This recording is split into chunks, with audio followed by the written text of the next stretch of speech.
ಕರದಲ್ಲಿದ್ದೇವೆ. எல்லா காலங்களும் அவர் கரத்தில் இருக்கிறது. ನಮ್ಮ ಎಲ್ಲಾ ಕಾಲಗಳು ಸಮಯಗಳು ಆತನ ಹಸ್ತದಲ್ಲಿದೆ.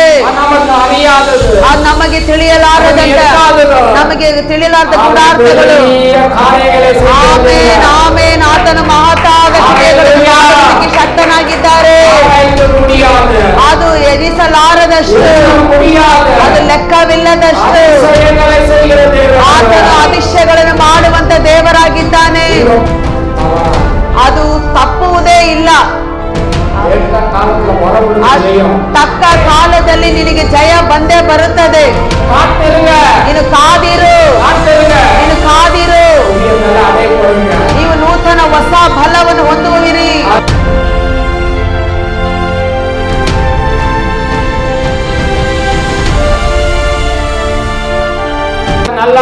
ದೇವರು ಒಳ್ಳೆಯವರು, ಆತನ ಕೃಪೆಯು ಶಾಶ್ವತವಾದದ್ದು.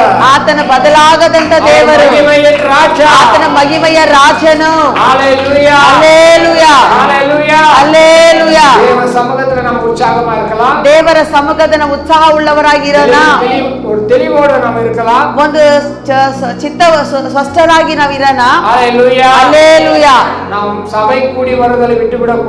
ನಾವು ಸಭೆ ಕೂಡಿ ಬರುವುದನ್ನು ಬಿಟ್ಟು ಬಿಡಬಾರದು. ಸತ್ಯವೇದ ನಮ್ಮನ್ನು ಹಾಗೆ ಎಚ್ಚರಿಸುತ್ತದೆ. ಸಭೆ ಕೂಡಿ ಬರುವುದನ್ನು ನಾವು ಬಿಟ್ಟು ಬಿಡಬಾರದು. ಹಲ್ಲೆಲೂಯಾ.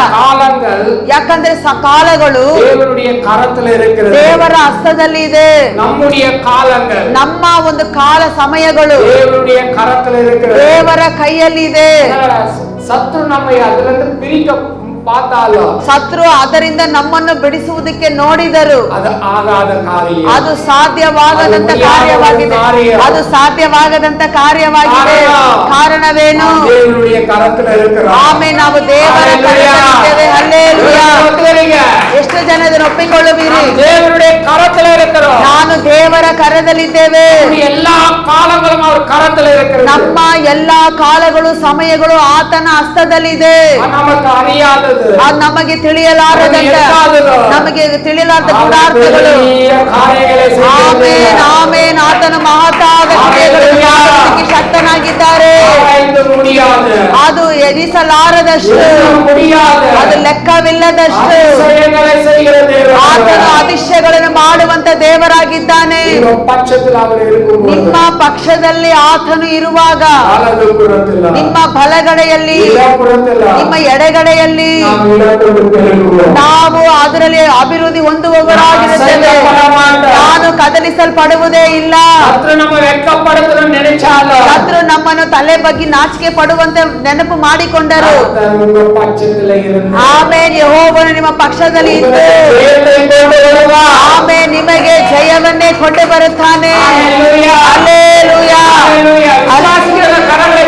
ನಂಬಿ ನಂಬಿ ನಂಬುವವರಾಗಿ ನಿಮಗೆ ಜಯ ಬರ್ತಾ ಇದೆ. ನಿಮಗೆ ಜಯ ಬರ್ತಾ ಇದೆ. ನಿಮಗೆ ಬಿಡುಗಡೆ ಬರ್ತಾ ಇದೆ. ರೇಬೆ ಶಬಲ ಹಂದನಲ ಬದಿರದರರವು. ಹಲ್ಲೆಲೂಯಾ. ಅದು ತಪ್ಪುವುದೇ ಇಲ್ಲ. ತಕ್ಕ ಕಾಲದಲ್ಲಿ ನಿನಗೆ ಜಯ ಬಂದೇ ಬರುತ್ತದೆ. ನೀನು ಕಾದಿರು, ನೀನು ಕಾದಿರು. ನೀವು ನೂತನ ಹೊಸ ಬಲವನ್ನು ಹೊಂದುವಿರಿ. ನೀನು ಆತನ ಬಿಟ್ಟು ತೊಲಗಿ ಹೋಗದೆ ಅವರ ಪಕ್ಷದಲ್ಲೇ ಇರಬೇಕು. ಹಲ್ಲೆಲೂಯಾ. ಸತ್ಯ ವೇದದಲ್ಲಿ ನಾವು ಓದುವಾರ ಧ್ಯಾನ ಮಾಡಿದ್ವಿ. ನಮ್ಮ ಒಂದು ಪ್ರಾರ್ಥನೆ ಆತನು ಕೇಳದ ಹಾಗೆ ನಮ್ಮ ಪಾಪಗಳೇ ಅದಕ್ಕೆ ತಡೆಯಾಗಿದೆ. Hallelujah hallelujah. ஜபத்தை தடை பண்றது மாத்திரமல்ல, ಆ ಪ್ರಾರ್ಥನೆ ತಡೆ ಮಾಡುವುದು ಮಾತ್ರವಲ್ಲ, சில நஷ்டங்கள், வியாதிகள், பலவீனங்களும் நம்மை மேற்கொள்ளும் ಕೆಲವು ನಷ್ಟಗಳು, ವ್ಯಾಧಿಗಳು, ಕಷ್ಟಗಳು ಎಲ್ಲವೂ ನಮ್ಮನ್ನು ಜಯಿಸುವಂತದ್ದಾಗಿದೆ. ஒவ்வொரு கிறிஸ்தவன் வாழ்க்கையிலே ஜெபம் ரொம்ப முக்கியம். ಆದ್ದರಿಂದ ಒಂದೊಂದು ಕ್ರೈಸ್ತವನ ಜೀವನದಲ್ಲಿ ಪ್ರಾರ್ಥನೆ ತುಂಬಾ ಪ್ರಾಮುಖ್ಯವಾಗಿದೆ. ಜಪಿಸುವಾಗ ನಾವು ಅವரோடு இணைந்து நிற்கிறோம். ಹೌದು, ನಾವು ಪ್ರಾರ್ಥನೆ ಮಾಡುವಾಗ ದೇವರೊಂದಿಗೆ ಬೆರೆತವರಾಗಿ ಐಕ್ಯತೆ ಉಳ್ಳವರಾಗಿರುತ್ತೇವೆ.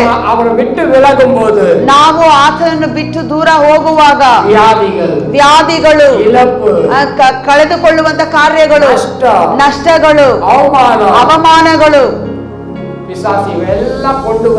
ಸೈತಾನನು ಎಲ್ಲವನ್ನು ಕೊಂಡು ಬಂದು ನಮ್ಮನ್ನು ತಲೆ ತಗ್ಗಿಸುವಂತೆ ಮಾಡುತ್ತಾನೆ.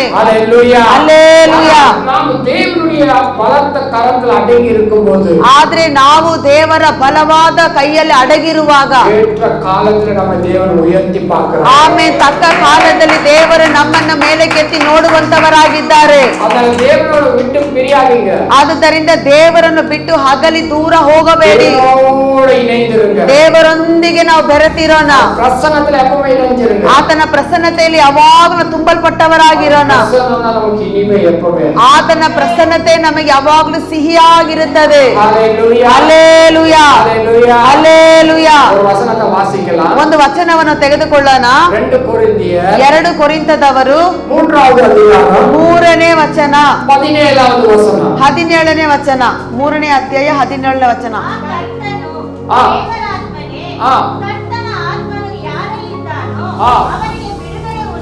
ಕರಗಳ ತಟ್ಟಿ ಎಲ್ಲರೂ amen, amen, amen. Hallelujah, hallelujah. ಕರ್ತನೇ ಆವಿಯಾನವರು, ಕರ್ತನೇ ಆತ್ಮನು, ಕರ್ತನೇ ಆವಿಯಾನವರು, ಕರ್ತನೇ ದೇವರ ಆತ್ಮವಾಗಿದ್ದಾರೆ. ಕರ್ತನುடைய ஆவி எங்கே இருக்கிறதோ ಕರ್ತನ ಆತ್ಮ ಎಲ್ಲುಂಟು அங்க விடுதலை உண்டு, ಅಲ್ಲಿ ಬಿಡುಗಡೆ ಉಂಟು. Hallelujah, hallelujah. தமிழ்ல நாம வாசிக்கிறோம், ನಾವು ತಮಿಳಲ್ಲಿ ಓದುತ್ತೇವೆ. அங்க விடுதலை ಎಂದು சொல்லல, ಬರೀ ಬಿಡುಗಡೆ ಎಂಬುದಾಗಿ ಹೇಳಲಿಲ್ಲ, விடுதலையோ ಬಿಡುಗಡೆನು. Hallelujah, hallelujah. விடுதலையோ ಆ ಬಿಡುಗಡೆನು ಉಂಟು, ಬಿಡುಗಡೆ ಉಂಟು. Hallelujah, hallelujah.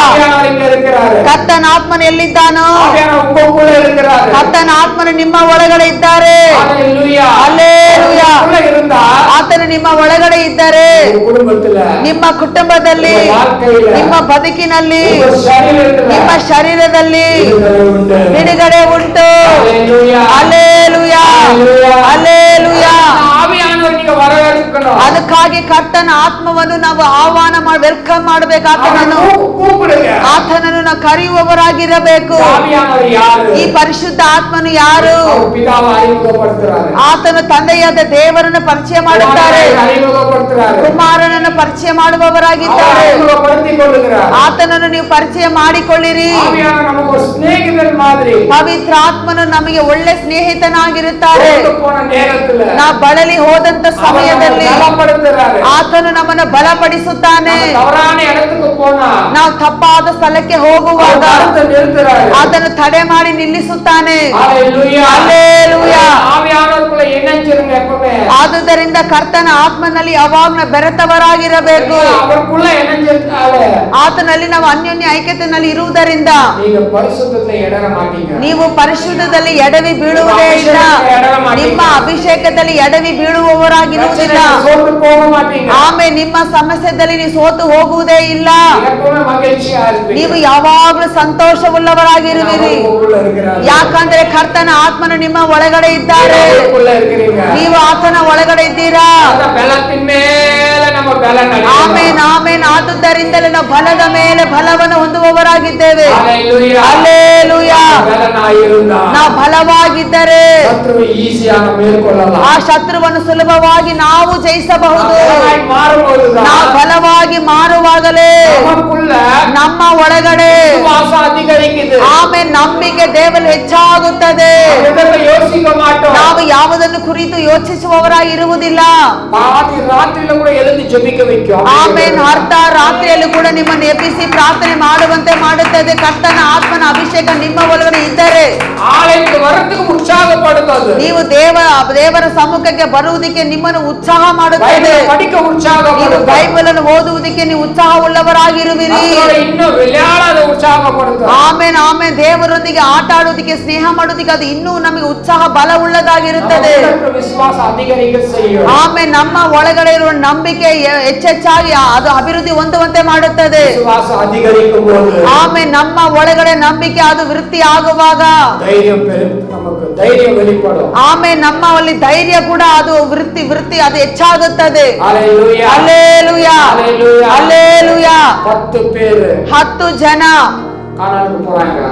ಕಾನಾನಿಗೆ ಹೋಗುತ್ತಾರೆ. ಅವರು ಅಲ್ಲೆಲ್ಲ ಶೋಧನೆ ಮಾಡಿ ನೋಡುವುದಕ್ಕಾಗಿ ಕಳಿಸಿದರು. ಸೇವಕರು ಕಳಿಸಿದರು. ಹೋಗಿ ನೋಡುತ್ತಿದ್ದಾರೆ. ಎಲ್ಲ ಒಳ್ಳೆ ಬಲಶಾಲಿಗಳಾಗಿದ್ದಾರೆ. ಅವರೆಲ್ಲ ಕಠಿಣವಾದವರಾಗಿದ್ದಾರೆ. ಅವರನ್ನು ನೋಡಿ ಇವರು ಹಿಂದಿರುಗಿ ಬಂದು ಹೇಳುತ್ತಿದ್ದಾರೆ, ಅಯ್ಯೋ, ಕಾನಾನ್ ದೇಶದಲ್ಲಿರುವ ಜನರುಗಳನ್ನು ನಾವು ಜಯಿಸುವುದಕ್ಕೆ ಸಾಧ್ಯವೇ ಇಲ್ಲ ಎಂಬುದಾಗಿ. ಅವರು ಭಯಂಕರವಾದ ರಾಕ್ಷಸರಾಗಿದ್ದಾರೆ. ಮತ್ತೆ ಇಬ್ಬರು ಸಪರೇಟ್ ಆಗಿ ಹೋದರು. ಕಾಲೇಬು ಯೋಶುವ ಇಬ್ಬರು ಹೋದರು. ಅವರು ನೋಡುತ್ತಿದ್ದಾರೆ, ಅಯ್ಯೋ, ಇಷ್ಟೇನಾ? ಈ ಜನರನ್ನು ನಾವು ಸುಲಭವಾಗಿ ಜಯಿಸಬಹುದು. ಕಾರಣವೇನು? ಅವರ ಒಳಗಡೆ ಇರುವ ನಂಬಿಕೆ ಮಹಾ ದೊಡ್ಡದಾಗಿತ್ತು. ನೀನು ನಂಬಿದರೆ ದೇವರ ಮಹಿಮೆಯನ್ನು ಕಾಣುವಿ. ಅದು ತಡವಾದರೂ ಆಮೇಲೆ ನಿನಗೆ ತಕ್ಕ ಸಮಯದಲ್ಲಿ ನಿನ್ನ ದೇವರು ನಿನಗೆ ಮಾಡುತ್ತಾನೆ. ಆತನ ಆಲೋಚನೆಗಳು ಎಂದಿಗೂ ಪ್ಲಾನ್ಗಳು ತಡವಾಗದು. ಕರ್ತನೇ ಆತ್ಮನು, ಕರ್ತನ ಆತ್ಮನು ಎಲ್ಲುಂಟು ಅಲ್ಲಿ ಬಿಡುಗಡೆ ಉಂಟು. Hallelujah hallelujah. ಈ ವರ್ಷದಲ್ಲಿ ದೇವ ನಮಗೆ ವಾಗ್ದಾನವನ್ನು ಮಾಡಿದ್ದಾರೆ. ನನ್ನ ಬಳಿಯಲ್ಲಿ ಆಸಕ್ತನಾಗಿರುವವರಿಗೆ ನಾನೇ ಬಿಡುಗಡೆ ಮಾಡುವೆನು. ನೀನು ದೇವರಲ್ಲಿ ಆಸಕ್ತನಾಗಿರು. ದೇವರಲ್ಲಿ ನೀನು ಯಾವಾಗಲೂ ದಾಹವುಳ್ಳವನಾಗಿರು. ಆಮೇಲೆ ದೇವರೇ ನಿನ್ನನ್ನು ಬಿಡುಗಡೆ ಮಾಡುವವರಾಗಿದ್ದಾರೆ. ಆಮೇಲೆ ವಾಗ್ದಾನ ಮಾಡಿದಂತ ದೇವರು ನಂಬಿಗಸ್ತನಾಗಿದ್ದಾರೆ. ದೇವರೇ ನನ್ನ ಬಳಿಯಲ್ಲಿ ಆಸಕ್ತನಾಗಿರುವವನಿಗೆ ನಾನೇ ಬಿಡುಗಡೆ ಮಾಡುವೆನು. ನಾನೇ ನಿನ್ನನ್ನು ಬಿಡಿಸುವೆನು. ನನ್ನ ನಾಮವನ್ನು ಅರಿತಿರುವುದರಿಂದ ಆಮೇಲೆ ನಿನ್ನನ್ನು ಉನ್ನತ ಸ್ಥಿತಿಗೆ, ಉನ್ನತ ಸ್ಥಾನಕ್ಕೆ ಏರಿಸುವೆನು. ಈ ಲೋಕವು, ಈ ಪ್ರಪಂಚ ನಮ್ಮನ್ನು ಯಾವಾಗಲೂ ತಳ್ಳುವುದಕ್ಕೆ ನೋಡುತ್ತದೆ. ನಾವು ಮೇಲೆ ಬರುವುದು ಇಷ್ಟವಾಗುವುದಿಲ್ಲ. ಆದ್ರೆ ನಮ್ಮ ದೇವರು ಆಮೇಲೆ ನಮ್ಮನ್ನು ಮೇಲಕ್ಕೆ ಉನ್ನತ ಸ್ಥಾನಕ್ಕೆ ಕೊಂಡು ಹೋಗುತ್ತಾನೆ. ಹಲ್ಲೆಲೂಯಾ. ನೀನು ಅದನ್ನು ನಂಬು. ದೇವರು ನೀನು ಎಂದಿಗೂ ಕೈ ಬಿಡುವುದಿಲ್ಲ. ಯಾಕಂದರೆ ನೀವು ಆತನನ್ನೇ ನಂಬಿ ಬಂದಿದ್ದೀರಾ. ನೀವು ಆತನ ನಂಬುತ್ತೇನೆಂಬುದು ಹೇಳಿದ್ದೀರಾ. ಆಮೇಲೆ ಆದದ್ದರಿಂದ ಎಂದೆಂದಿಗೂ ಆತನ ನಿಮ್ಮನ್ನು ಕೈ ಬಿಡುವುದೇ ಇಲ್ಲ. ಆತನು ನಿಮ್ಮನ್ನು ಮೇಲೆ ಕೇರಿಸುವನು. ಹಲ್ಲೆಲೂಯಾ. ಎಜೆಕಿಯೇಲ್ ಪುಸ್ತಕದಲ್ಲಿ 46ನೇ ಅಧ್ಯಾಯದಲ್ಲಿ 17ನೇ ವಚನ ನಾವು ಓದಿ ನೋಡೋಣ.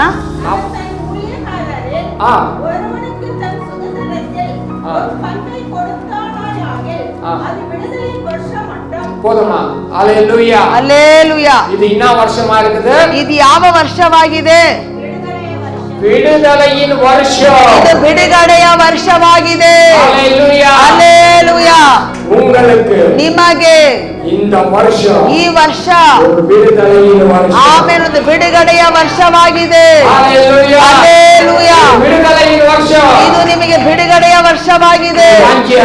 ನೀನು ಅದರ ಆತನಲ್ಲಿ ಆಸಕ್ತ ಉಳ್ಳವನಾಗಿರು. ಯಾವಾಗಲೂ ಯೆಹೋವನಲ್ಲಿ ದಾಹ ಉಳ್ಳವನಾಗಿರು. ನಿನಗೆ ಬಿಡುಗಡೆ ಖಂಡಿತವಾಗಿದೆ. ಓ ಎಲೆ ಭಾರ ಹೊತ್ತು ಕಷ್ಟ ಪಡುವವರೇ, ನೀವೆಲ್ಲರೂ ನನ್ನ ಬಳಿಗೆ ಬನ್ನಿರಿ.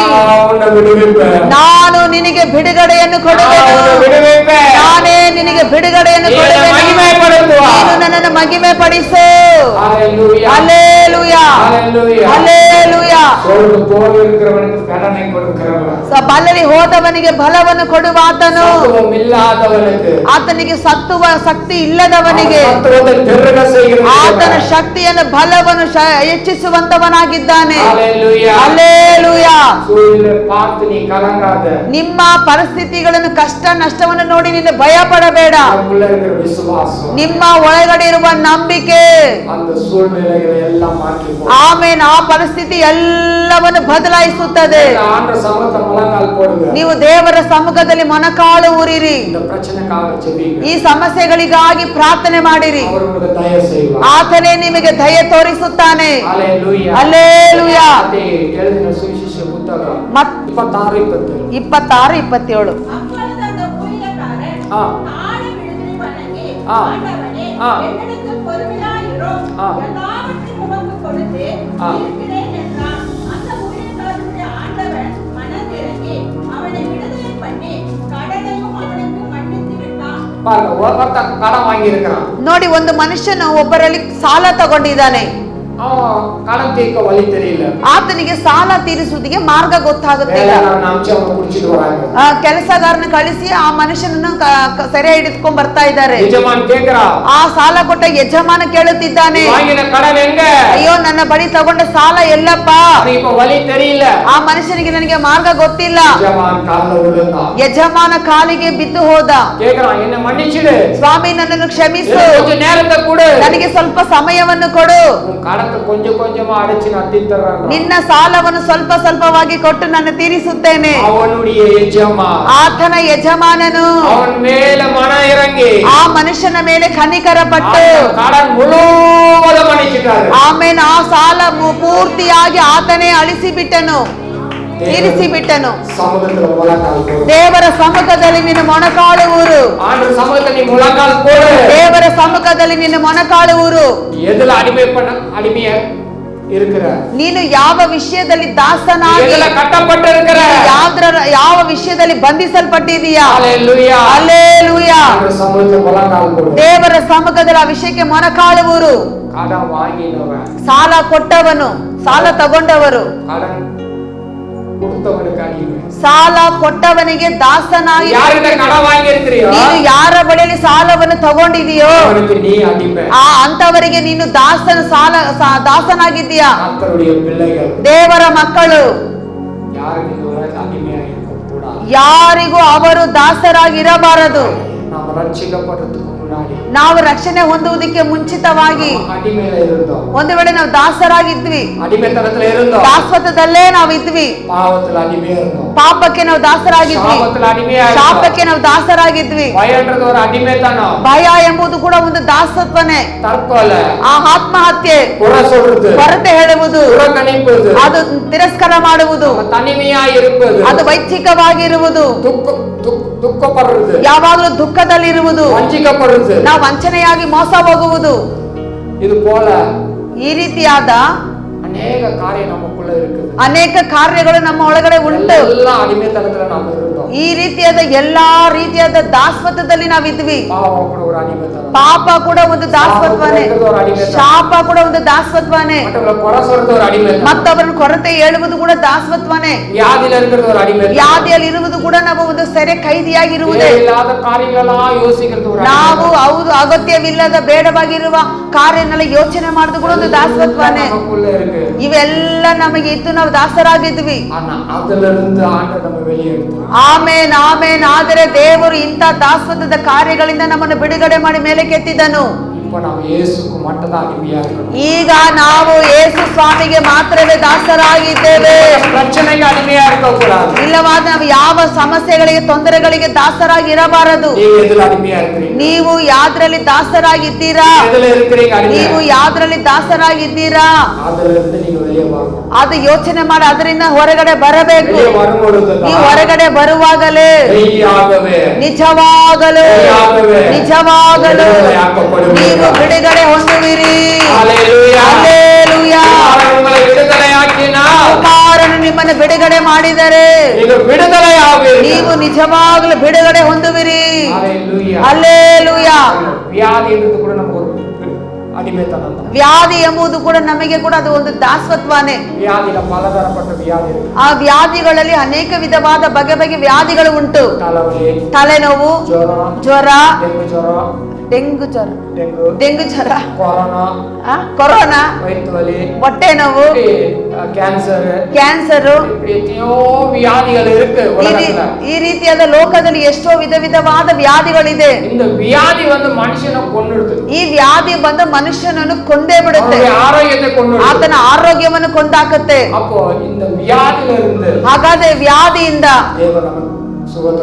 ದೇವರು ನಮಗೆ ಬಿಡುಗಡೆಯನ್ನು ಕೊಟ್ಟಿದ್ದಾರೆ. ಒಂದು ವಚನವನ್ನು ನಾವು ಓದೋಣ. ಕೀರ್ತನೆ ಭಾಗ 41 3ನೇ ವಚನ. படுக்கையின் மேல் வியாதியாய் கிடக்கிற அவனை ಅವನ ಅಸ್ವಸ್ಥನಾಗಿ ಬಿದ್ದುಕೊಂಡಿರುವಾಗ தாங்குகிறார். ದೇವರು ಆತನನ್ನು ಉದ್ಧರಿಸುವನು. அவனுடைய வியாதி, ಅವನ ರೋಗಗಳನ್ನೆಲ್ಲ அவன் படுக்கை முழுவதும் மாற்றி போடுகிறது. ಅವನ ವ್ಯಾಧಿ ಹಾಸಿಗೆ ಎಲ್ಲ ಪರಿಹರಿಸಿ ಆರೋಗ್ಯ ಮಾಡುತ್ತಾರೆ. ಹಲ್ಲೆಲೂಯಾ. வியாதியில் இருப்பது யாரும் விரும்புவதில்லை. ವ್ಯಾಧಿಯಲ್ಲಿ ಇರುವುದು ಯಾರು ಇಷ್ಟಪಡುವುದಿಲ್ಲ.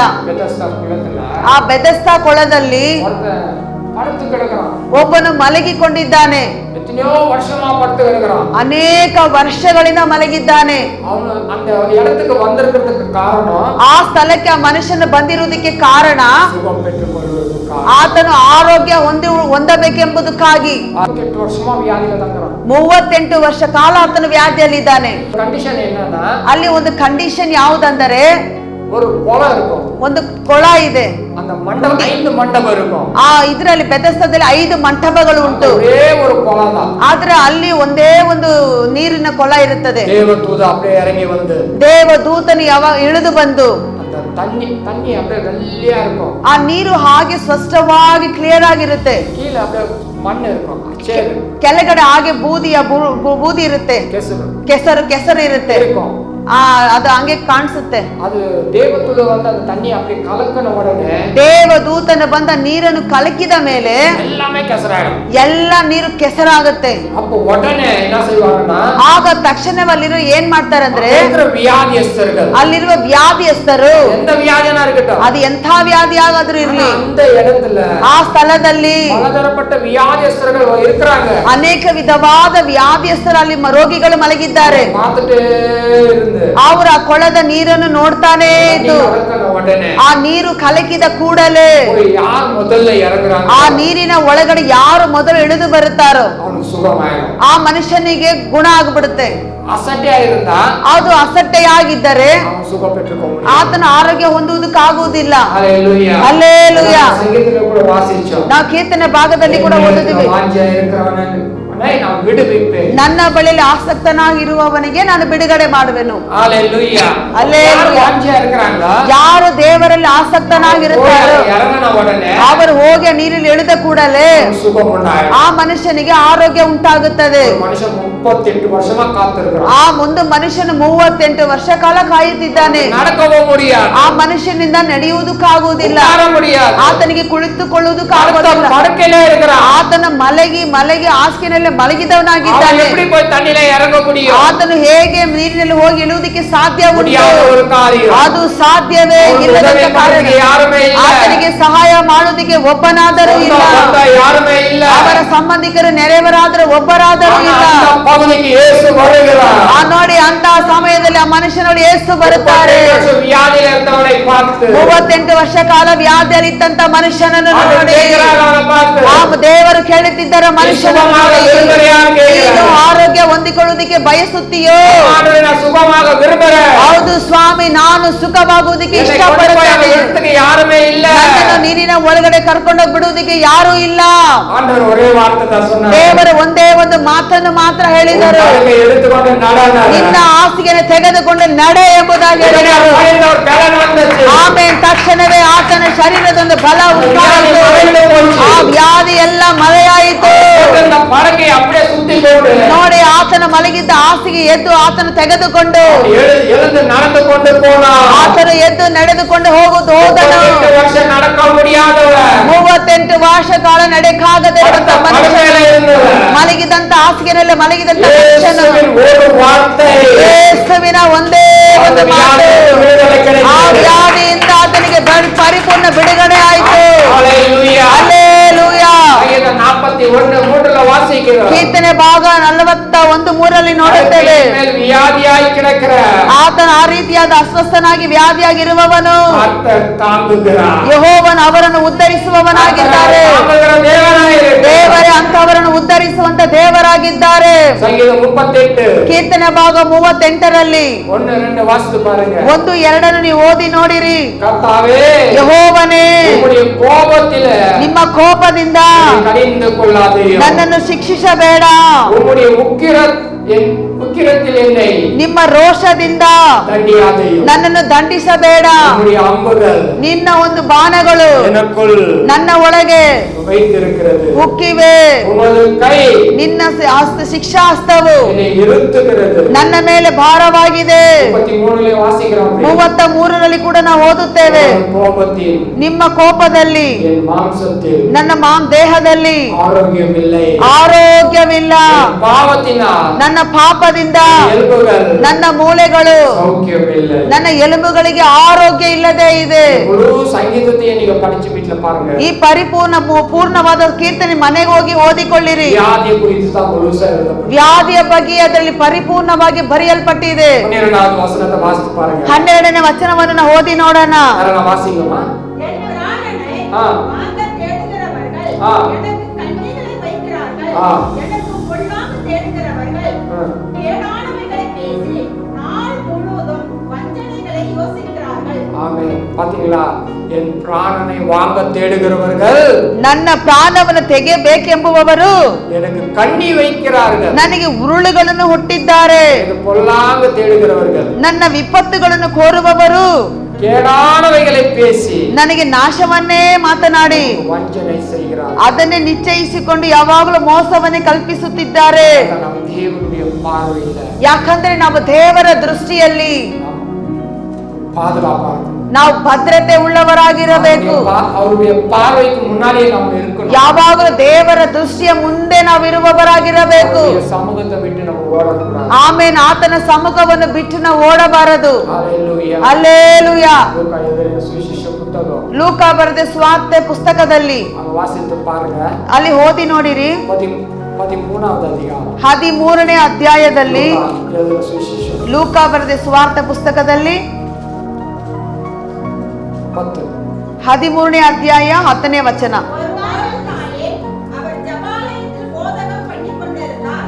அப்பொழுது 18 வருஷமாய் பலவீனப்படுத்தும் ஆவியை கொண்ட ஒரு ஸ்திரீ அங்கே இருந்தாள். அவள் எப்பொழுதும் நிமிரக்கூடாத கூனியாய் இருந்தாள்.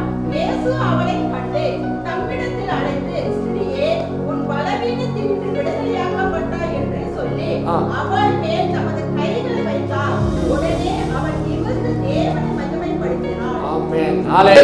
ಯೇಸು ಸ್ವಾಮಿ ஒரு ஆலயத்துக்குள்ள போறாரு. ಒಂದು ಆಲಯದ ಒಳಗಡೆ ಹೋದರು. அங்க ஆலயத்துல என்னன்னா பிரசங்கம் பண்றாரு. ಆ ಆಲಯದಲ್ಲಿ ಹೋಗಿ ಆತನು ಉಪದೇಶವನ್ನು ಮಾಡುತ್ತಿದ್ದರು. பிரசங்கம் பண்ணும்போது ಅಲ್ಲಿ ಉಪದೇಶವನ್ನು ಮಾಡುತ್ತಿರುವಾಗ அவருடைய பார்வை ಆತನ ದೇವರ ದೃಷ್ಟಿ ஒரு ஸ்திரீ மேல பட்டுச்சு. ಒಂದು ಸ್ತ್ರೀಯ ಮೇಲೆ ಹೋಗಿ ಬಿತ್ತು. அந்த ஸ்திரீயை பார்க்கறாரு. ಆ ಸ್ತ್ರೀಯನ್ನು ನೋಡುತ್ತಿದ್ದಾರೆ. அவ முன்னாடி கூப்பிடுறாரு. ತಕ್ಷಣವೇ ಆಕೆಯನ್ನು ಮುಂದೆ ಕರೆದನು. நீ வா இங்க எழுந்துன்னு. ಆ ಸ್ತ್ರೀಯೇ ನೀನು ಮುಂದೆ ಎದ್ದು ಬಾ ಎಂಬುದಾಗಿ ಕರೆಯುತ್ತಿದ್ದಳು. கன்னடல வாசிக்கிறோம்.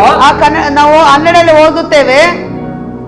ಯೇಸು ಅವளை ಕಂಡು ಯೇಸು ಆಕೆಯನ್ನು ನೋಡಿ, ஸ்திரீயே உன் பலவீனத்திலிருந்து ನಿನ್ನ ಬಲಹೀನದಿಂದ விடுதலையாக்கப்பட்டாய்.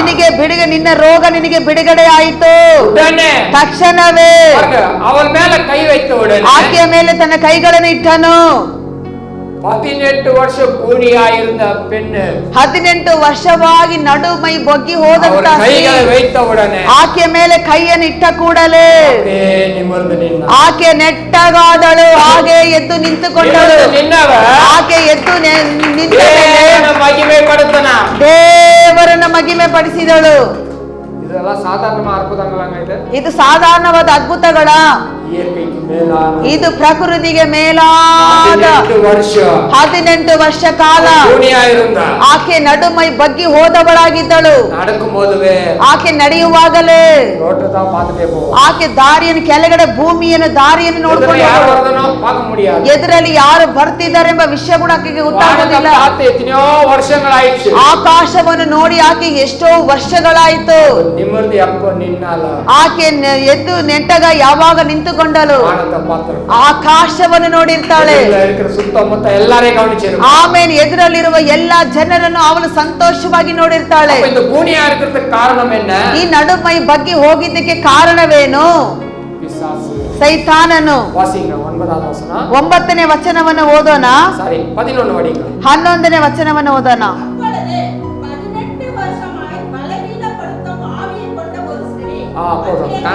ಕನ್ನಡ படிங்கம்மா.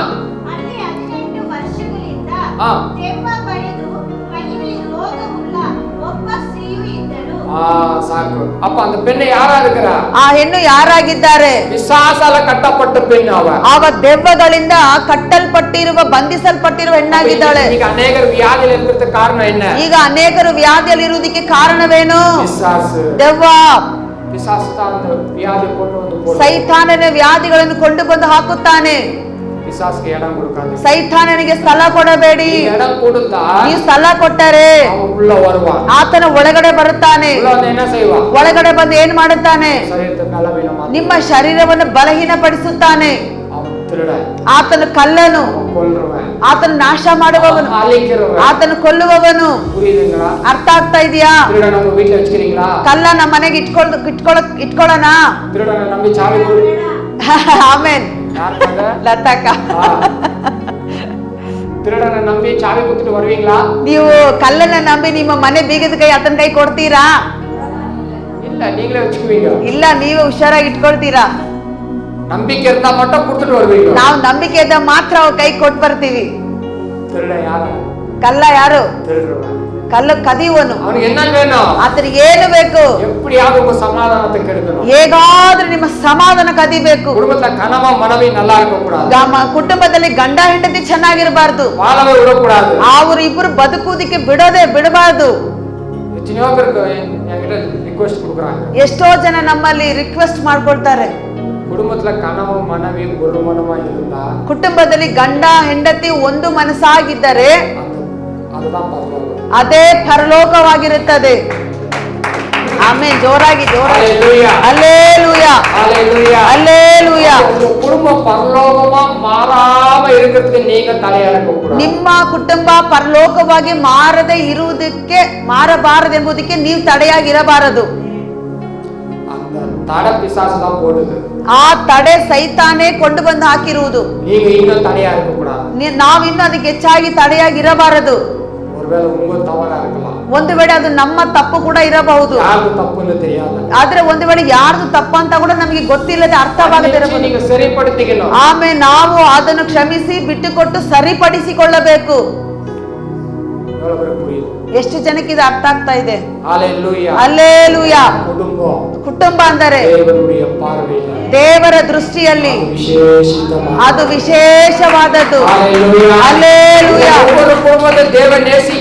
ಒಂದೊಂದು ಕುಟುಂಬವನ್ನು ಒಬ್ಬೊಬ್ಬ ದೇವರು ಪ್ರೀತಿ ಮಾಡುತ್ತಿದ್ದಾನೆ. ಆದ್ರೆ ನಮ್ಮ ಕುಟುಂಬಗಳನ್ನು ಕಟ್ಟುವುದು ದೇವರು ಮಾತ್ರವೇ. ಕುಟುಂಬವನ್ನು ಏರ್ಪಡಿಸುವುದು ಆತನೇ. ಹಲ್ಲೆಲೂಯಾ.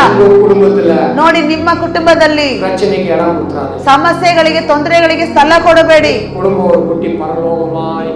ಆಮೇಲೆ ನಮ್ಮ ಕುಟುಂಬ ಒಂದು ಚಿಕ್ಕ ಚೊಕ್ಕ ಪರಲೋಕವಾಗಿ ಭದ್ರತೆಯಾಗಿ ಮಾಡಿಕೊಳ್ಳೋಣ. ನಿಮ್ಮ ಕುಟುಂಬ ಚೆನ್ನಾಗಿ ಸಂತೋಷವಾಗಿದ್ದರೆ ಈ ಸಭೆ ಕೂಡ ಚೆನ್ನಾಗಿ ಆರೋಗ್ಯವಾಗಿರುತ್ತದೆ. ಸಭೆ ಚೆನ್ನಾಗಿದ್ದರೆ ಇಲ್ಲಿರುವ ಸುತ್ತಮುತ್ತಲಿರುವ ಎಲ್ಲಾ ಜನರ ಕುಟುಂಬಗಳು ಚೆನ್ನಾಗಿರುತ್ತದೆ.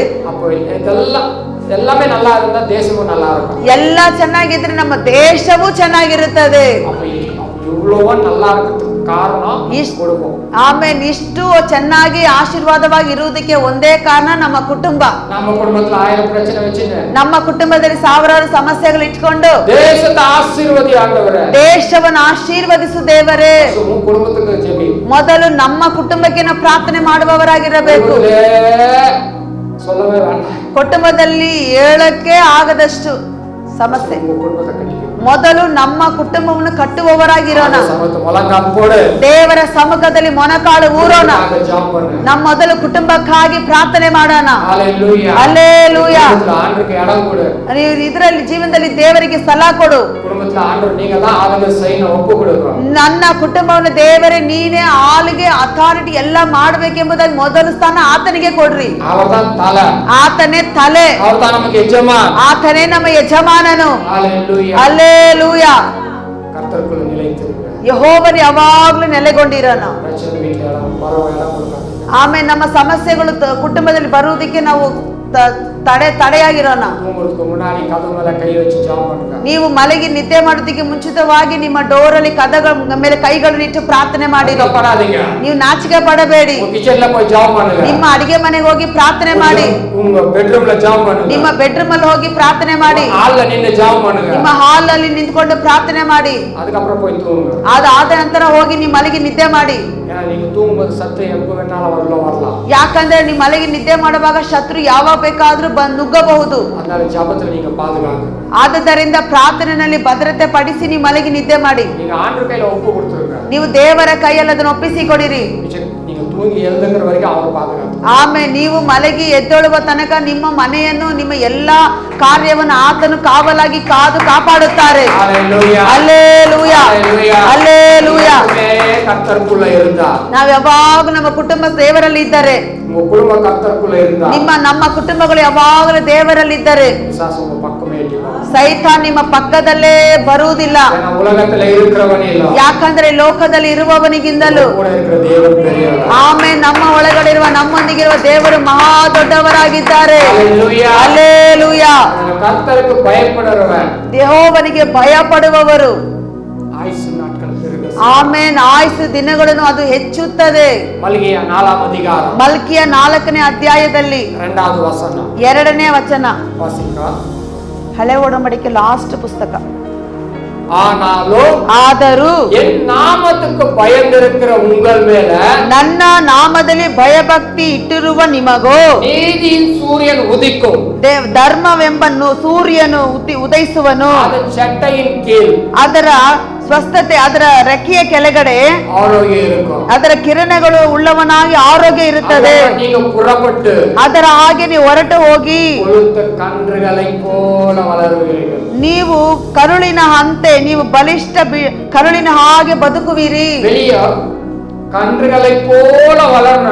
ನೀವು ನಾವು ಹೊರಗಡೆ ಹೋಗಿ ಕರುಗಳಂತೆ ಜೀವಿಸಬೇಕಂದರೆ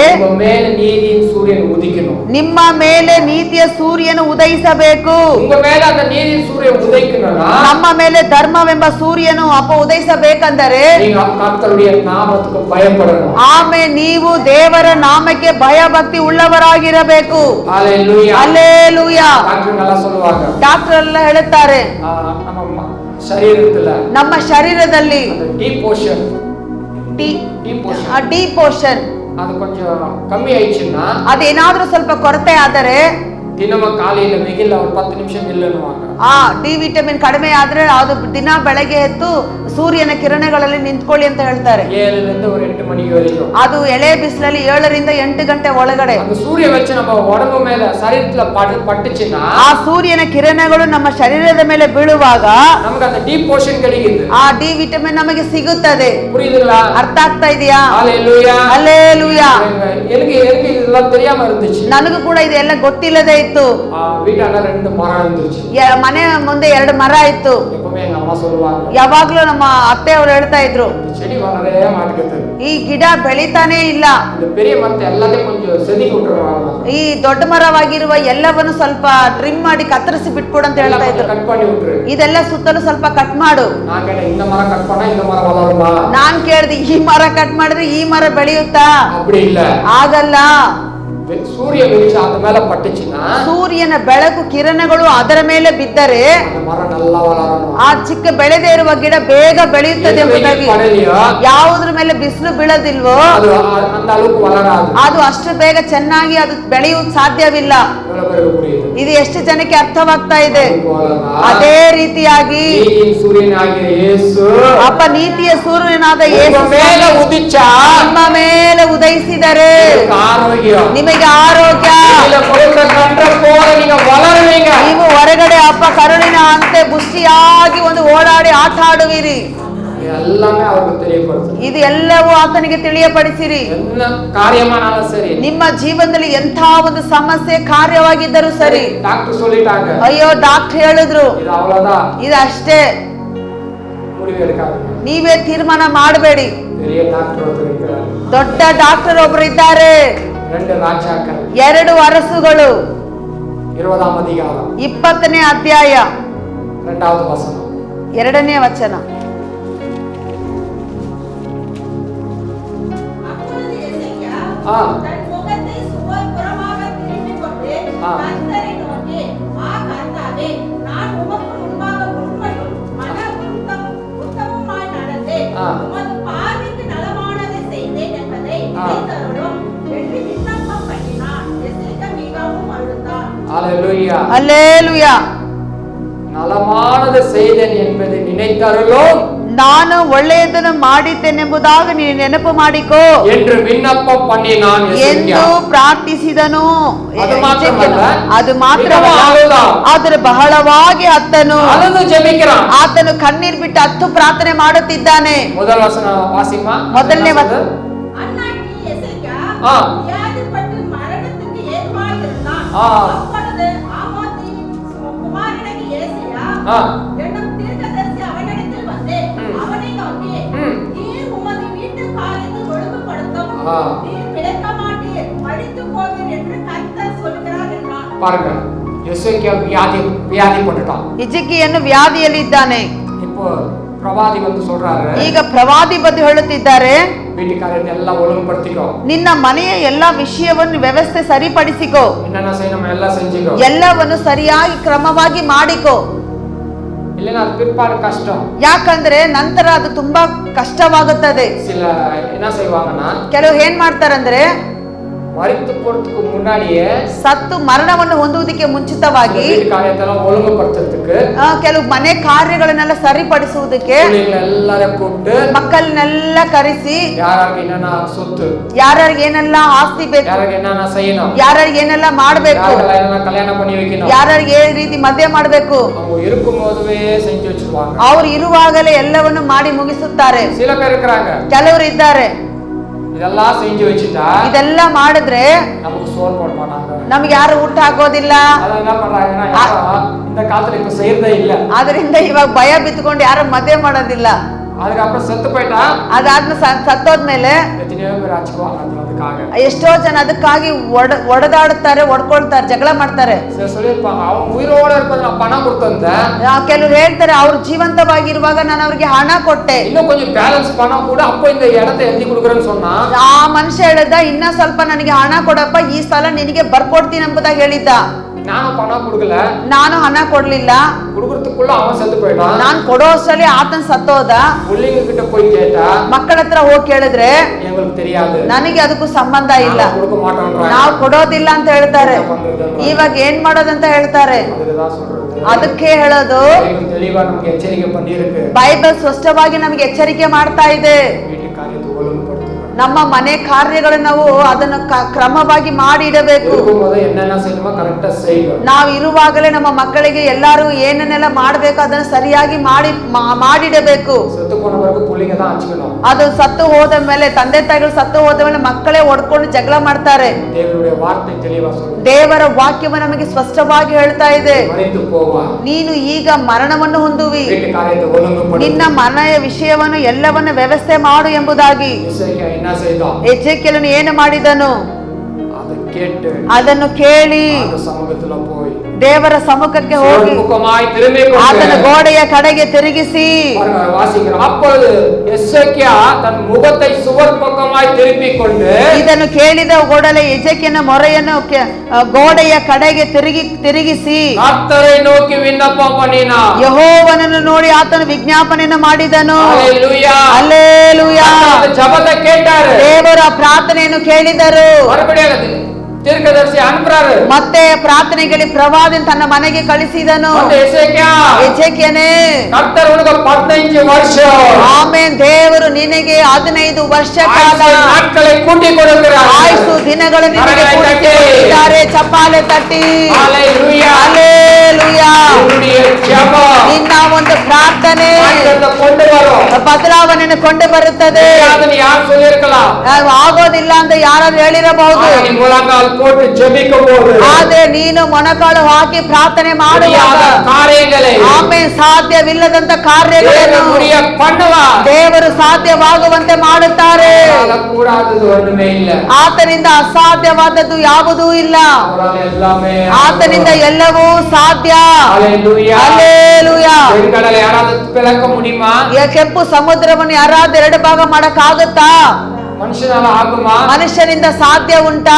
ದೇವನಾಲ ಮಾತ್ರ. ದೇವರಿಂದ ಮಾತ್ರವೇ ಸಾಧ್ಯ ಉಂಟು. ಆಮೆನ್. ಕೆಂಪು ಸಮುದ್ರವೇ ಇಬ್ಬಾಗವಾಯಿತು. ಸಮುದ್ರದ ದೇವರು ನಡಕ ಮಾಡಿನಾರ್. ಅದೇ ಸಮುದ್ರದ ಮಧ್ಯದಲ್ಲಿ ದೇವರು ಜನರನ್ನು ನಿಧಾನವಾಗಿ ನಡೆಸುವಂತೆ ಮಾಡಿದನು. ನೀನು ಆತನನ್ನೇ ದೃಷ್ಟಿಸಿ ನೋಡು. ಹೋದ ವಾರ ಇದ್ದ ಹಾಗೆ ಈ ವಾರ ಇರಬಾರದು. ಆಮೇಲೆ ಇನ್ನು ಬಲದ ಮೇಲೆ ಬಲವನ್ನು ಹೊಂದುವವರಾಗಿರಬೇಕು. ನಾವು ಯಾವಾಗ ಬಲಹೀನವಾಗಿ ಇಳಿದು ಬರುತ್ತೇವೋ ಆಗ ತಾನೇ ಶತ್ರು ಒಳಗಡೆ ಬರ್ತಾನೆ. ಹಲ್ಲೆಲೂಯಾ. ನಾವು ಒಂದೊಂದು ದಿನವೂ ನಿಮಗೋಸ್ಕರ ಪ್ರಾರ್ಥನೆ ಮಾಡುತ್ತೇವೆ. ಈ ಕುಟುಂಬವನ್ನು ಆಶೀರ್ವದಿಸು. ಈ ಕುಟುಂಬದಲ್ಲಿ ಸಮಾಧಾನವಿರಲಿ. ಈ ಕುಟುಂಬದಲ್ಲಿ ಒಮ್ಮನಸ್ಸಿರಲಿ. ಅವರ ಕೈಯ ಪ್ರಯಾಸಗಳನ್ನು ಆಶೀರ್ವದಿಸು. ಒಳ್ಳೆ ಆರೋಗ್ಯವನ್ನು ಕೊಡು ಸ್ವಾಮಿ. ಅಪ್ಪ, ಸಂತೋಷ ಸಮಾಧಾನ ಎಲ್ಲವೂ ಪರಿಪೂರ್ಣವಾಗಿರಲಿ. ಹಗಲು ರಾತ್ರಿ ಅವರನ್ನು ಕಾದು ಕಾಪಾಡಿ ಮಾರ್ಗ ನಡೆಸು. ನಾವು ಪ್ರತಿ ಒಂದು ಕುಟುಂಬಕ್ಕಾಗಿ ಪ್ರಾರ್ಥನೆ ಮಾಡ್ತಾ ಇರ್ತೀವಿ. ಆದ್ರೆ ನೀವು ಅದಕ್ಕೆ ಯೋಗ್ಯರಾಗಿದ್ದರೆ ಈ ಪ್ರಾರ್ಥನೆ ನಿಮಗೆ ಆಶೀರ್ವಾದವಾಗಿ ಮುಟ್ಟುತ್ತದೆ. ಅದಕ್ಕೆ ನೀನು ಯೋಗ್ಯನಾಗಿಲ್ಲ ಅಂದರೆ ಅದು ನಿಮಗೆ ಆಶೀರ್ವಾದವಾಗಿರುವುದಿಲ್ಲ. ನಾವು ಹೇಳೋದು ಅರ್ಥವಾಗುತ್ತಿದೆಯಾ? ಹಲ್ಲೆಲೂಯಾ. ಓ ಪಾಸ್ಟರ್ ನನಗಾಗಿ ಪ್ರಾರ್ಥನೆ ಮಾಡುತ್ತಿದ್ದಾರೆ, ಆ ರೀತಿ ಹೇಳಿ ನೀವು ಸುಮ್ಮನೆ ಇರಬಾರದು. ದೇವರು ನಿಮಗೂ ಅಧಿಕಾರವನ್ನು ಕೊಟ್ಟಿದ್ದಾರೆ, ನಿಮಗೂ ಒಂದು ಜವಾಬ್ದಾರಿಯನ್ನು ಕೊಟ್ಟಿದ್ದಾರೆ. ಯಾವಾಗಲೂ ಪ್ರಾರ್ಥನೆ, ನೀವು ಪ್ರಾರ್ಥನೆ ಮಾಡುವವರಾಗಿರ್ರಿ. வெள்ளிக்கிழமை ஒரு 9:30 மணிக்கு அபிஷேக் போன் பண்ணிருந்தான். ಭಾನುವಾರ ಶುಕ್ರವಾರ ಸಂಜೆ 9:00ವರೆಗೆ ಅಭಿಷೇಕ್ ಫೋನ್ ಮಾಡಿದ್ದ. ಪಾಸ್ಟರ್ ಕಾಲಿಲಿಂದ ಎಕ್ಕಲು வந்துட்டே இருக்கு. ಪಾಸ್ಟರ್ ಬೆಳಗ್ಗೆಯಿಂದ ಬಿಕ್ಕಲಿಗೆ ಬರ್ತಾ ಇದೆ, நிக்கவே மாட்டேங்குது. ಅದು ಸ್ಟಾಪ್ ಆಗ್ತಾ ನಿಂತಾನೆ ಇಲ್ಲ. இந்த மாதிரி நிறைய பேர் அவங்க சொல்லி இருக்காங்க. ಈ ರೀತಿ ಅನೇಕರು ನನ್ನಲ್ಲಿ ಹೇಳಿದ್ದಾರೆ. ಲಕ್ಷ್ಮಮ್ಮ வீட்டுக்காரங்க அப்படி சொல்வாங்க. ಲಕ್ಷ್ಮಮ್ಮ ಅವರ ಯಜಮಾನರು ಕೂಡ ಹೇಳಿದ್ದಾರೆ, ಪಾಸ್ಟರ್ வந்துட்டே இருக்கு ಬಿಕ್ಕಲು. ಪಾಸ್ಟರ್ ಅದು ಬಿಕ್ಕಲಿಗೆ ಬರ್ತಾನೆ ಇದೆ. அப்ப ஜாம் பண்ணா நல்லா இருக்கும். ಆ ಪ್ರಾರ್ಥನೆ ಮಾಡಿದ್ರೆ ಸರಿ ಆಗುತ್ತೆ. ಮறுபடியும் வரும், ಮತ್ತೆ ಬರುತ್ತೆ. ஜாம் பண்ணா நல்லா இருக்கும். ಮತ್ತೆ ಪ್ರಾರ್ಥನೆ ಮಾಡಿದ್ರೆ ಸರಿ ಆಗ್ತಾ ಇತ್ತು. ಚಂದ್ರಮ್ಮ அப்படி சொல்லுவாங்க. ಚಂದ್ರಮ್ಮ ಕೂಡ ಆ ರೀತಿ ಹೇಳಿದ್ದಾರೆ. ನಾ வேலை செய்யற இடத்துல ஒரு பையன் அப்படிதான் காலையிலிருந்து எக்கல் வந்துட்டே இருக்குது அவனுக்கு. ಪಾಸ್ಟರ್ ಕೆಲಸ ಮಾಡುವ ಸ್ಥಳದಲ್ಲಿ ಕೂಡ ಒಂದು ಹುಡುಗನಿಗೆ ಬೆಳಗ್ಗೆಯಿಂದ ಬಿಕ್ಕಲಿಗೆ ಬರ್ತಾ ಇದೆ. ಸರಿ, அந்த இடத்துல கொஞ்சம் எண்ணெய் எடுத்துட்டு ಆ ಸ್ಥಳದಲ್ಲಿ ಸ್ವಲ್ಪ ಎಣ್ಣೆ ತಗೊಂಡು ತಲೆ ಮೇಲೆ ಸ್ವಲ್ಪ ಗಂಟ್ಲಲ್ಲಿ ಸ್ವಲ್ಪ ಎಣ್ಣೆ ಹಾಕಿ ನಾನು ಪ್ರಾರ್ಥನೆ ಮಾಡಿದೆ. ತಕ್ಷಣವೇ ಆತನಿಗೆ ಆ ಬಿಕ್ಕಲಿಗೆ ನಿಂತೋಯ್ತು. ಆ ಹುಡುಗ ತುಂಬಾ ಆಶ್ಚರ್ಯ ಪಟ್ಟ. ಹಲ್ಲೆಲೂಯಾ. ರಾತ್ರಿ ಶುಕ್ರವಾರ ರಾತ್ರಿ ಕೂಡ ಅಭಿಷೇಕ್ ಅದೇ ರೀತಿ ಫೋನ್ ಮಾಡಿ ಹೇಳ್ದ. ಒಂದು ವಚನವನ್ನು ಆತನಿಗೆ ಓದಿಸ್ದೆ. ನೀವು ಓದಿ. ವಿಮೋಚನ ಕಾಂಡ யாத்ராகமோ நிரோடிக இருக்குது. ನೀವು தேவனாகிய கர்த்தரின் சத்தத்தை கவனமாய் கேட்டு அவர் பார்வைக்கு செம்மையானவைகளை செய்து அவர் கட்டளைகளுக்கு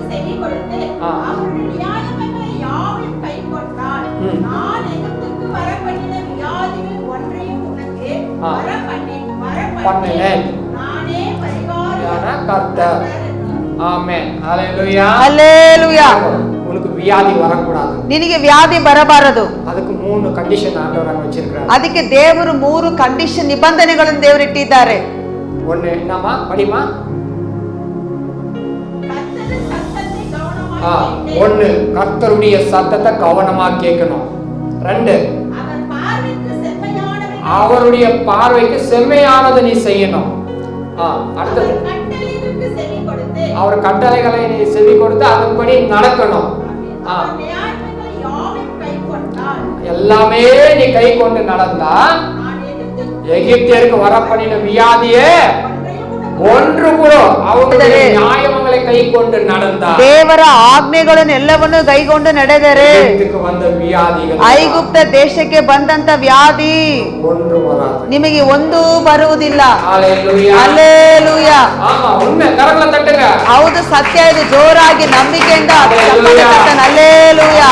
ಆಂಡ್ರುಡಿಯ ಚಿತ್ತத்தை விட்டு விலகி போவாதீங்க. ಆದುದರಿಂದ ದೇವರ ಚಿತ್ತವನ್ನು ಬಿಟ್ಟು ಹಗಲಿ ದೂರ ಹೋಗಬೇಡಿ. ನಿಮಗೆ தெரியும், ನಿಮಗೆ ಗೊತ್ತಿದೆ ಇದು ದೇವರುடைய ಕಾರ್ಯமா ಪಿಶಾಚುடைய ಕಾರ್ಯமா? ಇದು ದೇವರ ಕಾರ್ಯವಾಗಿದೆಯಾ ಸೈತಾನ ಒಂದು ಕಾರ್ಯವಾಗಿದೆಯಾ?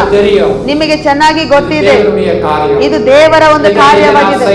ಇದನ್ನು ನಾನು ಮಾಡಬೇಕು, ಇದನ್ನು ನಾನು ಕೈಗೊಂಡು ನಡೆಯಬೇಕು. ಇದು ದೇವರಿಗೆ ಇಷ್ಟವಿಲ್ಲದ ಕಾರ್ಯವಾಗಿದೆ.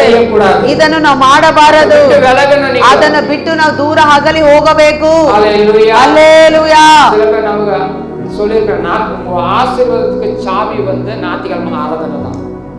ನಿಮ್ಮ ಆಶೀರ್ವಾದದ ಬೀಗದ ಕೈ ಅಂದ್ರೆ ಭಾನುವಾರದ ಆರಾಧನೆ ಆಗಿದೆ. புரியுதுங்களா? ಅರ್ಥ ಆಗ್ತಾ ಇದೆಯಾ? ஞாயிற்றுக்கிழமை ಆರಾಧನೆ தான் உங்களுக்கு ஆசீர்வாதத்துக்கு சாவி. ಭಾನುವಾರದ ಆರಾಧನೆನೇ ನಿಮ್ಮ ದೊಡ್ಡ ದೊಡ್ಡ ಆಶೀರ್ವಾದಗಳಿಗೆ ಬೀಗದ ಕೈಯಾಗಿದೆ. ಆಮೆನ್. ಹಲ್ಲೆಲೂಯಾ. ಆರಾಧನೆಯ ಸಭೆ ಕೂಡಿ ಬರೋದು ಬಿಟ್ರಾದೀಗ. ಆರಾಧನೆ ಮಾಡುವುದನ್ನು ಮತ್ತೆ ಸಭೆ ಕೂಡಿ ಬರುವುದನ್ನು ಬಿಟ್ಟು ಬಿಡಬಾರದು. ಪೇತ್ರ ಕೈಯಲ್ಲಿ ದೇವರು ಬೀಗದ ಕೈಯನ್ನು ಕೊಟ್ಟನು. ಅದು ಪರಲೋಕದ ಬೀಗದ ಕೈ. ಅದನ್ನಿಟ್ಟು ನಾವು ಏನು ಮಾಡಬಹುದು? ಅದನ್ನು ತೆಗೆಯಬಹುದು, ಅದು ಲಾಕ್ ಮಾಡಬಹುದು. ಹಲ್ಲೆಲೂಯಾ. ಹಲ್ಲೆಲೂಯಾ. ಹಲ್ಲೆಲೂಯಾ. ನಾ ಆತನು ಯಾವಾಗಲೂ ದೇವರೊಂದಿಗೆ ಅನ್ಯೋನ್ಯ ಐಕ್ಯತೆಯಲ್ಲಿ ಇದ್ದನು. ಇದು ಮಾಂಸ ರಕ್ತವನ್ನು வெளிப்படுத்தல. ಇದು ಮಾಂಸವು ರಕ್ತವು ನಿನಗೆ ಇದು ತೋರಿಸಿಕೊಡಲಿಲ್ಲ. ಪಿತಾವೇ வெளிப்படுத்த. ಆಮೆನ್. ಪರಲೋಕದಲ್ಲಿರುವ ನನ್ನ ತಂದೆಯಾದ ದೇವರೇ ನಿನಗೆ ತಿಳಿಯಪಡಿಸಿದ್ದಾರೆ. ಸುಮ್ಮ ಮಾಂಸದಲ್ಲಿ ಇರ್ತಾ ಪರಲೋಕ வெளிப்பாடு வருமா? ಮಾಂಸದಲ್ಲಿ ಇದ್ರೆ ಪರಲೋಕದ ಪ್ರಕಟಣೆಗಳು ದರ್ಶನಗಳು ನಮಗೆ ಬರುತ್ತಾ? ನಾವು ದೇವರೊಂದಿಗೆ ಅನ್ಯೋನ್ಯ ಐಕ್ಯತೆಯಲ್ಲಿ ಇದ್ರೆ ಮಾತ್ರವೇ. அந்த அபிஷேகத்தை பெற்றிருந்தாதான், ಪವಿತ್ರಾತ್ಮನ ಅಭಿಷೇಕವನ್ನು ಹೊಂದಿದವರಾಗಿ ಇದ್ರೆ ಮಾತ್ರವೇ. ಅದಕ್ಕೆ ಅಡ್ಯಾಳமா தேவன் நமக்கு ಅನ್ಯ ಭಾಷೆ கொடுக்கிறாரு. ಅದಕ್ಕೆ ಗುರುತಾಗಿಯೇ ದೇವರು ನಮಗೆ ಅನ್ಯ ಭಾಷೆಗಳನ್ನು ಕೊಟ್ಟಿದ್ದಾರೆ. ಅನ್ಯ ಭಾಷೆ பேசும்போது நம்ம தேவனோட ரகசியத்தை பேசுறோம். ಆಮೆನ್. ಅನ್ಯ ಭಾಷೆಗಳಲ್ಲಿ ನಾವು ಮಾತನಾಡುವಾಗ ದೇವರೊಂದಿಗೆ ರಹಸ್ಯವನ್ನು ಮಾತನಾಡುವವರಾಗಿದ್ದೇವೆ. ಅರ್ಥಪ್ಪ ನನಗೆ ವಿಕಿಲ್ வந்துட்டு இருக்குது ಪಾಸ್ಟರ್ ನನಗೆ ಬಿಕ್ಕಿಲಿಗೆ ಬರ್ತಾನೆ ಇದೆ. எக்ஸோடஸ் வசனத்தை அவங்க படிக்க வச்சிட்டு ಈ ವಿಮೋಚನ ಕಂಡ ಪುಸ್ತಕ ವಚನವನ್ನು ಓದಿಸಿ ಕಣ್ಣ ಮುಚ್ಚಿ ஜெபம் பண்றாங்க. ನಾನು ಕಣ್ಮುಚ್ಚಿ ಪ್ರಾರ್ಥನೆ ಮಾಡ್ತೀನಿ. ஜெபம் பண்ண ಪ್ರಾರ್ಥನೆ ಮಾಡಿದೆ. முடிச்சிட்டு ಬಗ್ಗೆ எப்பறா இருக்குதுಲ್ಲ, ನಾನು ಅದಾದ ನಂತರ ಹೇಗಿದೆ ಅಂತ ಕೇಳಿದೆ. இப்போ விக்கில் வரல ಅಂಕಲ್ போயிச்சோமா, ಈಗ ಬಿಕ್ಕಿಲಿಗೆ ಬರ್ತಾ ಇಲ್ಲ ಅಂಕಲ್, ನಿಂತೋಯ್ತು. ಸರಿ ಕರಕಲ ತಟ್ಟಕ, ಚಪ್ಪಾಳೆ ತಟ್ಟನ. ஹalleluya. ஹalleluya. அப்புறமா ஒரு 5 நிமிஷம் ஆச்சு. ಒಂದು 5 ನಿಮಿಷ ನಂತರ எனக்கு விக்கில் ஸ்டார்ட் ஆயிடுச்சு. ಪಾಸ್ಟಿಗೆ ಬಿಕ್ಕಿಲಿಗೆ ಸ್ಟಾರ್ಟ್ ಆಯ್ತು. என்னடா இது, ಅವನಿಗೆ ಬಿಡುಗಡೆ ಆಯ್ತು. ಏನಪ್ಪಾ ಇದು, ಆತನಿಗೆ ಬಿಡುಗಡೆ ಆಯ್ತು. எனக்கு ಸ್ಟಾರ್ಟ್ ಆಯ್ತು. ಈಗ ನನಗೆ ಪ್ರಾರಂಭವಾಗಿದೆ. ಇದು ಉண்மைதாங்க. ಇದು ನಿಜಾನೇ. ನಾವು ಯಾರಕಾದರೂ ஒரு பேய் தொடுத்து வந்துருவோம். ನಾವು ಯಾರಿಗಾದ್ರೂ ದೆವ್ವವನ್ನು ಓಡಿಸಿ ಬರುತ್ತೇವೆ. அதுக்கப்புறம் வண்டி ஓட்டுவோம். ಆದ ನಂತರ ಗಾಡಿ ಓಡಿಸುವಾಗ ಕ್ಲಚ್ ಕೂಡ பிடிக்க முடியாது. ಆ ಕ್ಲಚ್ ಕೂಡ ಹಿಡಿಯಕ್ಕೆ ಆಗಲ್ಲ. அந்த அளவு அடிச்சு போட்ட மாதிரி ஆயிடும். ಆ ರೀತಿ ಅಷ್ಟು ಶರೀರ ಬಲಹೀನವಾಗಿರುತ್ತದೆ. வண்டி சைடுல போட்டுட்டு ಆ ಗಾಡಿಯನ್ನು ಸೈಡ್ಗೆ ಹಾಕಿ 10 நிமிஷம் அந்நிய ಭಾಷೆಯಲ್ಲಿ பேசி நல்லா ஜெபம் பண்ணுவோம். ನಾನು ಒಂದು 10 ನಿಮಿಷ ಅನ್ಯ ಭಾಷೆ ಮಾತನಾಡಿ ಚೆನ್ನಾಗಿ ಪ್ರಾರ್ಥನೆ ಮಾಡ್ತೀನಿ. மறுபடியும் கொஞ்சம் பலனாய் மாறி ಆಮೇಲೆ ಬಲವಾಗಿ ಸ್ವಲ್ಪ அப்புறம் வீட்டுக்கு நல்லா ஸ்ட்ராங்கா வருவோம். ಆಮೇಲೆ ನನ್ನ ಮನೆಗೆ ಸ್ಟ್ರಾಂಗ್ ಆಗಿ ಬಲವಾಗಿ உட்கார்ந்துட்டு ஜெபம் பண்ணுவோம். ಆಮೇಲೆ ಮನೆಗೆ ಬಂದ್ಮೇಲೆ ಕೂಡ ನಾವು ಕುಳಿತು ಪ್ರಾರ್ಥನೆ ಮಾಡ್ತೀವಿ. இப்படி ஒருத்தருக்கு அவங்களுக்கு விடுதலை ஆயிடும். ಅವರಿಗೆ ಬಿಡುಗಡೆ ಆಗುತ್ತೆ. அந்த எஃபெக்ட் எங்களுக்கு கொஞ்சம் தெரியும். ಆದ್ರೆ ಅದರ ಒಂದು ಎಫೆಕ್ಟ್ ನಮಗೆ ಕೂಡ ಅದು ತೋರಿ ಬರುತ್ತೆ. அப்ப நாங்க புரிஞ்சுக்குவோம். ಆಗ ನಮಗೆ ಅರ್ಥ ಆಗುತ್ತೆ. இது நல்லா ஆயிடுச்சு. ಅದು ಅವರಿಗೆ ಬಿಡುಗಡೆ ಆಗಿದೆ.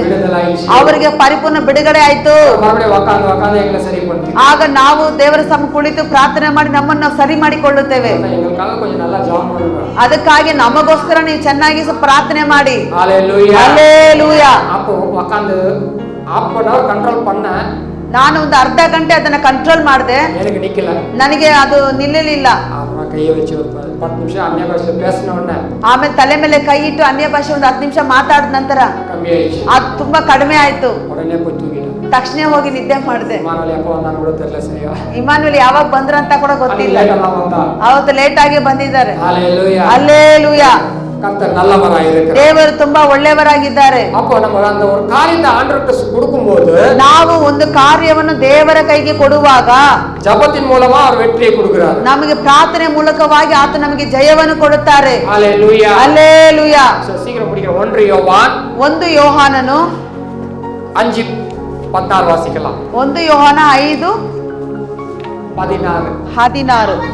ತನ್ನ ಸಹೋದರನ್ನು ಮರಣಕರವಲ್ಲದ ಪಾಪ ಮಾಡುವುದನ್ನು ಕಂಡರೆ ಅವನು ದೇವರನ್ನು ಬೇಡಿಕೊಳ್ಳಲಿ. ಆಗ ದೇವರು ಮರಣಕರವಲ್ಲದ ಪಾಪ ಮಾಡುವವರಿಗೆ ಜೀವವನ್ನು ದಯಪಾಲಿಸುವನು. ಮರಣಕರವಾದ ಪಾಪ ಉಂಟು. ಈ ಪಾಪದ ವಿಷಯವಾಗಿ ಬೇಡಿಕೊಳ್ಳಬೇಕೆಂದು ನಾನು ಹೇಳುವುದಿಲ್ಲ. ஆமென். ஹalleluya ஹalleluya. பாருங்க, ಪಾಪದಲ್ಲಿ ரெண்டு விதமான பாவம், ಎರಡು ವಿಧವಾದ ಪಾಪಗಳು ಉಂಟು. மரணத்துக்கு ஏதுவில்லாத பாவத்தை, ಮರಣಕ್ಕೆ ಸಂಬಂಧವಿಲ್ಲದಂತ ಪಾಪಗಳು. சில பாவங்கள் மன்னிக்கப்படும், ಕೆಲವು ಪಾಪಗಳು ಕ್ಷಮಿಸಲ್ಪಡುತ್ತದೆ. சில பாவம் வந்து ಕೆಲವು ಪಾಪಗಳು ಬಂದು மரணத்தை கொண்டு வந்து ಅದು ಮರಣವನ್ನೇ ಕೊಂಡು ಬರುತ್ತದೆ. நீங்க தெளிவா வசனத்துல வாசிக்கிறோம் 16ல ನೋಡಿ 16ರಲ್ಲಿ ಸ್ಪಷ್ಟವಾಗಿ ನಾವು ಓದುತ್ತೇವೆ. மரணத்துக்கு ஏதுவில்லாத பாவத்தை, ಮರಣಕರ ಇಲ್ಲದ ಪಾಪ ಮಾಡುವವರಿಗೆ சகோதரன் செய்ய ತನ್ನ ಸಹೋದರನ್ನು ಮಾಡುವಾಗ ಕಂಡಾல் ಒಬ್ಬನು ಕಂಡರೆ ಅವರು வேண்டுதல் செய்ய கடவன், ಆತನು ಅವರಿಗಾಗಿ ಬೇಡಿಕೊಳ್ಳಲಿ, ವಿಜ್ಞಾಪನೆ ಮಾಡಲಿ, ஜெபம் பண்ணுவான், ಪ್ರಾರ್ಥನೆ ಮಾಡುತ್ತಾರೆ. அப்பொழுது ಆಗ கர்த்தர் அவனுக்கு ஜீவனை கொடுப்பார். ದೇವರು ಅವರಿಗೆ ಜೀವವನ್ನು ಉಂಟು ಮಾಡುತ್ತಾನೆ. புரியுதுங்களா? ಅರ್ಥ ಆಗ್ತಾ ಇದೆಯಾ? எங்களுக்காக கொஞ்சம் ஜெபம் பண்ணுங்க. ಹಾಗಾದ್ರೆ ನಮಗಾಗಿ ಕೂಡ ನೀವು ಪ್ರಾರ್ಥನೆ ಮಾಡಿ. சபைக்காக எங்களுக்காகவும் ஜெபம் பண்ணுங்க. ನೀವು ಪ್ರಾರ್ಥನೆ ಮಾಡುವಾಗ ನಮಗಾಗಿ ಸಭೆಗಳಿಗಾಗಿ ಪ್ರಾರ್ಥನೆ ಮಾಡಿರಿ. சில பாவம் இருக்கிறது, ಕೆಲವು ಪಾಪಗಳು ಉಂಟು. வாசிக்கிறோம், யாதொரு ಜೀವனை கொடுப்பார், ಆತಗೆ ಜೀವವನ್ನು ಕೊಡುತ್ತಾರೆ. ಯಾರಕ್ಕೆಂದ್ರಾல் ಯಾರಿಗೆ ಅಂದರೆ ಮರಣಕ್ಕೆ ಏದು ವಲ್ಲಾದ ಪಾವத்தை செய்தவர்களுக்கோ, ಪಾಪದ ಮರಣಕ್ಕೆ ಮರಣದ ಪಾಪ ಇಲ್ಲದೆ ಇರುವವರಿಗೆ ಅದು வேண்டுதல் செய்ய நான் சொல்லுவேன், ಅವರಿಗೆ ನಾನು ಬೇಡಿಕೊಳ್ಳುವಂತೆ ವಿಜ್ಞಾಪನೆ ಮಾಡುವಂತೆ ನಾನು ಹೇಳುತ್ತೇನೆ. 17வது ವಚನ, 17ನೇ ವಚನದಲ್ಲಿ ಎಲ್ಲ ಪಾವಂತ, ನೀತಿಗೆ ವಿರೋಧವಾಗಿರುವುದೆಲ್ಲ ಪಾಪವೇ, ಏದುವಲ್ಲಾದ ಪಾಪವೋ ಆದರೂ ಮರಣಕರವಲ್ಲದ ಪಾಪ ಉಂಟು இருக்குது, ಇದೆ. சில பேரெல்லாம் ಕೆಲವರೆಲ್ಲ ವ್ಯಾಧಿ ಬಂದ್ರೆ ಸಲ್ವ್ பண்ணிட்டே தான் இருப்பாங்க, ವ್ಯಾಧಿ ಬಂದರೆ ಖರ್ಚು ಮಾಡ್ತಾನೆ ಇರ್ತಾರೆ, ಅದು ಸ್ವಲ್ಪವೂ ಕಡಿಮೆ ಆಗುವುದಿಲ್ಲ. ಮರಿக்கும்போது ಕೊನೆಯದಾಗಿ ಸಾಯುವಾಗ ವ್ಯಾಧಿಲೇ ಮರಿಚಿರು, ಆ ವ್ಯಾಧಿಯಲ್ಲೇ ಮರಣ ಹೊಂದುತ್ತಾರೆ. கேட்டா டாக்டர் கடைசி நேரத்துல முடியாதுன்னுவாங்க, ಕೇಳಿದ್ರೆ ಡಾಕ್ಟರ್ ಕೊನೆ ಕ್ಷಣದಲ್ಲಿ ಇದು ಆಗುವುದಿಲ್ಲ ಅಂತ ಕೈ ಬಿಡ್ತಾರೆ. ಕ್ಯಾನ್ಸರ್ ಪಾರ್ಟಿ ಎಲ್ಲ அப்படிதான், ಈ ಕ್ಯಾನ್ಸರ್ ಕಾಯಿಲೆ ಎಲ್ಲ ಈ ರೀತಿನೇ ಇರುತ್ತೆ. ಅದು ಸ್ಟಾರ್ಟ್ ಆಯ್ತು ಟ್ರೀಟ್ಮೆಂಟ್ ಸ್ಟಾರ್ಟ್ ಮಾಡುವಾಗ, ಅದು ಬಂದ್ರೆ ಸಾಕು ಟ್ರೀಟ್ಮೆಂಟ್ ಸ್ಟಾರ್ಟ್ ಮಾಡ್ತಾರೆ. ಅದು ಗುಣಪಡ್ತವೆ ಇಲ್ಲ ಪ್ರಿಯ, ಅದನ್ನು ಗುಣಪಡಿಸುವುದಕ್ಕೆ ಆಗುವುದೇ ಇಲ್ಲ ಎಂಬುದಾಗಿ, ಅದು ಕೊನೆಯದಾಗಿ ಮರಣವೇ. ಈ ರೀತಿಯಾದ ಮರಣಗಳು ಉಂಟು, ಪಾಪಗಳು ಉಂಟು, ಈ ರೀತಿಯಾದ ಪಾಪಗಳು ಉಂಟು. அதனாலதான் வாசிக்கிற 1 யோவான் 5 அதிகாரத்துல ಅದಕ್ಕೆ ನಾವು ಓದುತ್ತೇವೆ 1 ಯೋಹಾನ 5ನೇ ಅಧ್ಯಾಯದಲ್ಲಿ ಮರಣಕ್ಕೆ ಏದುವಿಲ್ಲದ ಪಾಪವು ಉಂಟು, ಮರಣಕ್ಕೆ ಸಂಬಂಧ ಇಲ್ಲದ ಪಾಪಗಳು ಉಂಟು. ಅದೇ ಅಧಿಕಾರ ಮೊದಲ ಅಧಿಕಾರ, ಅದೇ ಯೋಹಾನಲ್ಲಿ ಮೊದಲನೇ ಅಧ್ಯಾಯವನ್ನು ನಾವು ತೆಗೆದುಕೊಳ್ಳೋಣ. 9ನೇ ವಚನ, 9ನೇ ವಚನ. நம்முடைய பாவங்களை ನಮ್ಮ ಪಾಪಗಳನ್ನು அறிக்கையிட்டால் ನಾವು ಒಪ್ಪಿಕೊಂಡು ಅರಿಕೆ ಇಟ್ಟರೆ பாவங்களை நமக்கு மன்னித்து ಪಾಪಗಳು ನಮಗೆ ಕ್ಷಮಿಸಿ எல்லா அநியாயத்தையும் ಎಲ್ಲಾ ಅನ್ಯಾಯದಿಂದಲೂ நீக்கி ಅದನ್ನು ನೀಗಿಸಿ நம்மை சுத்திகரிப்பதற்கு ನಮ್ಮನ್ನು ಪರಿಹರಿಸುವುದಕ್ಕೆ தேவன் உண்மை உள்ளவராயிருக்கிறார். ನಮ್ಮನ್ನು ಶುದ್ಧಿ ಮಾಡುವುದಕ್ಕೆ ಆತನು ಶಕ್ತನಾಗಿ ಯಥಾರ್ಥ ಚಿತ್ತನಾಗಿದ್ದಾರೆ. தேவன் யாரா இருக்கிறார்? ದೇವರು ಯಾರಾಗಿದ್ದಾರೆ? உண்மை உள்ளவர். ಆತನು ನಂಬಿಗಸ್ತನಾಗಿದ್ದಾರೆ. நாம செய்ய வேண்டியது ನಾವು ಮಾಡುವುದು அவர் சமூகத்துல ಆತನ ಸಮ್ಮುಖದಲ್ಲಿ நாள் படியிட்டு ನಾವು ಮೊಣಕಾಲು ಊರಿ நமக்குள்ள இருக்கிற பாவத்தெல்லாம் ನಮ್ಮ ಒಳಗಡೆ ಇರುವ ಪಾಪಗಳನ್ನೆಲ್ಲ நமக்குள்ள இருக்கிற பாவத்தை ನಮ್ಮ ಒಳಗಡೆ ಇರುವ ಪಾಪಗಳನ್ನೆಲ್ಲ ನಾವು ಒಪ್ಪಿಕೊಂಡು ಅರಿಕೆ ಮಾಡಿ ಅದನ್ನು ಬಿಟ್ಟು ಬಿಡುವಾಗ ಯೆಹೋವನ ಬಳಿಯಿಂದ ನಾವು ಕರುಣೆಯನ್ನು ಹೊಂದುವವರಾಗಿದ್ದೇವೆ. Hallelujah, hallelujah.